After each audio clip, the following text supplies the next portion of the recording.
Hello મિત્રો, મજામાં ને? મિત્રો, સુંદર મજાનો પવિત્ર ચૈત્ર માસ ચાલી રહ્યો છે. ચારે બાજુ કથાઓ, સપ્તાહો, રામનવમી ગઈ, હનુમાન જયંતિ આવશે.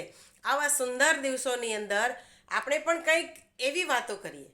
ગઈકાલે જે વાત હતી એમાં એક બેને સરસ વાત કરી કે બેન, હું તો મારા શરીરનું એટલું ધ્યાન રાખું ને કે શું કરો તમે? તો કે મને ભાવે એવું જ ખાઉં, મને ગમે એવું જ હું કરું, હું તો આરામ કરું, શરીરને જરા પણ તકલીફ ના પડવા દઉં, ઉપવાસ એકટાણા પણ ના કરું, મને જે ટેસ્ટ ના ભાવે એ તો હું ખાવ જ નહીં. આવી રીતની ઘણી બધી વાતો કરી. હું ક્યારેય ચાલીને ક્યાંય જાઉં નહીં, શરીરને બિલકુલ તકલીફ ના પડવા દઉં, હું તો શરીરને ખૂબ જ સાચવું છું. બહેનો, આ વાત સાંભળી અને મને થોડું હસવું આવી ગયું કે શરીરને સાચવવું એટલે શરીરને ગમે એવું કરવું એમ નથી. આપણે એ અર્થઘટન ખોટું કર્યું છે. શરીરને સાચવવું એટલે શરીર માટે કઈ વસ્તુ લાભકારી છે, કઈ વસ્તુ શ્રેયકર છે, એવું વર્તન કરવું, એવો ખોરાક લેવો, એવી રીતે જીવન જીવવું, એટલે શરીરને સાચવ્યું કહેવાય, શરીરને સંભાળ્યું કહેવાય. બેનો, આ તો એના જેવી વાત થઈ કે કોઈ એવું કહે ને કે અમે તો અમારા બાળકને બહુ સાચવીએ છીએ, જે માગે તે આપી દઈએ, એને જે ગમે તે કરવા દઈએ, એને સ્કૂલે જવું ન ગમે તો અમે કંઈ કહેતા નથી, એને મોડે સુધી સૂતું રહેવું હોય તો પણ અમે કંઈ કહેતા નથી, એ સતત મોબાઈલ ટીવી જોવે તો પણ અમે એને બિલકુલ રોકટોક કરતા નથી, અમે એને ગમે એવું જ કરવા દઈએ છીએ. તો બેનો, આપણે વિચારીએ કે એ બાળક બગડશે કે સુધરશે? તો એવી જ રીતે આપણી જાત માટે પણ જો આપણે સતત ગમે એવું જ કરવાનું, એવું ન ચાલે. આપણા શરીર માટે કઈ વસ્તુ શ્રેયકર છે? તો કે પ્રવૃત્તિશીલ રહેવું. એનો મતલબ એવો નથી કે સતત ભારેખમ કામ કરવા. શરીરને અનુકૂળ આવે એ રીતના હળવા કામ આપણે કરી શકીએ. આપણા પોતાના કામ પણ આપણે કરી શકીએ.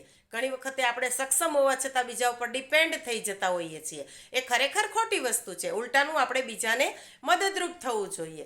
પછી જે ટેસ્ટ આપણને ભાવે એ આપણી તંદુરસ્તી માટે શ્રેયકર અથવા લાભકારી ન પણ હોઈ શકે. તો જે ટેસ્ટ અથવા જે ખોરાક, જે ફૂડ શરીર માટે હેલ્ધી છે, શરીરની સુરક્ષા માટે, શરીરના આરોગ્ય માટે જે લાભકર છે, એવા ટેસ્ટ ન ભાવતા હોત છતાં પણ આપણે ખાવા જોઈએ. ભાવે એવું નહીં, ફાવે એવું, શરીરને ફાયદાકારક હોય એવું આપણે ખાવું જોઈએ. પછી ચાલવું જ નહીં, મન થાય ત્યાં સુધી સૂતું જ રહેવું. આ બધી બાબતો શરીરને સાચવવાની નથી, શરીર માટે નુકસાનકારક છે. મારા યોગ ક્લાસની અંદર આવતા એક 70 વર્ષની ઉંમરના બેન છે, જેમનો એક સન છે એ ફોરેન સેટલ થયેલો છે.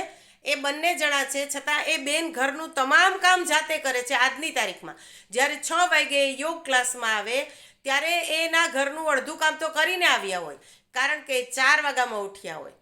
પૂજા પાઠ, સેવા, કપડાં ધોવાના, અમુક ઘણા બધા કામ એ આવીને એવું કહે ક્લાસમાં કે આટલા કામ તો કરીને આવી છું. ત્યારે મને નવાઈ લાગે કે 70 વર્ષની ઉંમરે જો આ બેન આટલા ઉત્સાહથી ઘરના કામ કરતા હોય. પુત્ર અને પુત્રવધુ કહે છે કામવાળા રાખી લ્યો, આ રાખી લ્યો, આમ કરો, તેમ કરો.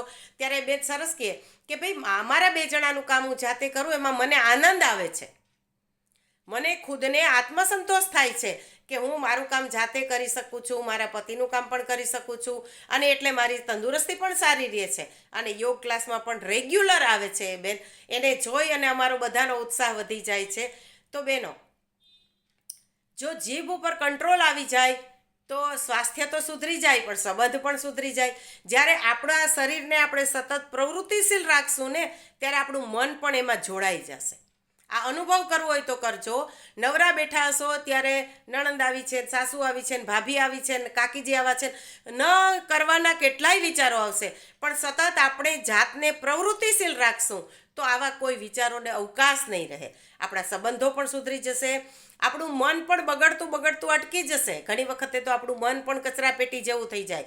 જેમ આપણે બધું જે ઘરમાં કોઈ ન ખાય એ બધું પધરાવો આપણા પેટમાં, આપણું પેટ ડસ્ટબિન જેવું થઈ જાય, એમ મન પણ આપણું ડસ્ટબિન જેવું થઈ જાય. આજુબાજુના બધા જ લોકોના અવગુણ ભેગા કરીને સતત વાગોડીને આપણે આપણા મનને પણ કચરાપેટી જેવું બનાવી દઈએ છીએ. બધાના દુર્ગુણ જ આપણને દેખાય.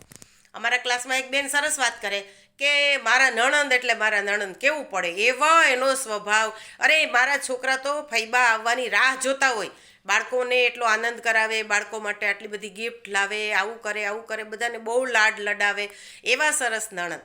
ત્યારે એક વખત હસતા હસતા વાત થઈ એટલે બીજા એક બેને કહ્યું કે તો તમે પણ એવા જ નણંદ હશો ને તમારી ભાભી માટે. તો ના રે ના, મારે તો મારી ભાભી સાથે બોલવાના સંબંધ નથી.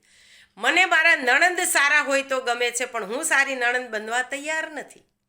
મને મારી ભાભી સારી હોય તો ગમે છે, એ મને માન મર્તબો આપે, મને ગિફ્ટ આપે, મને સંભાળે સાચવે તો મને બહુ ગમે, પણ હું એવી ભાભી બનવા તૈયાર નથી.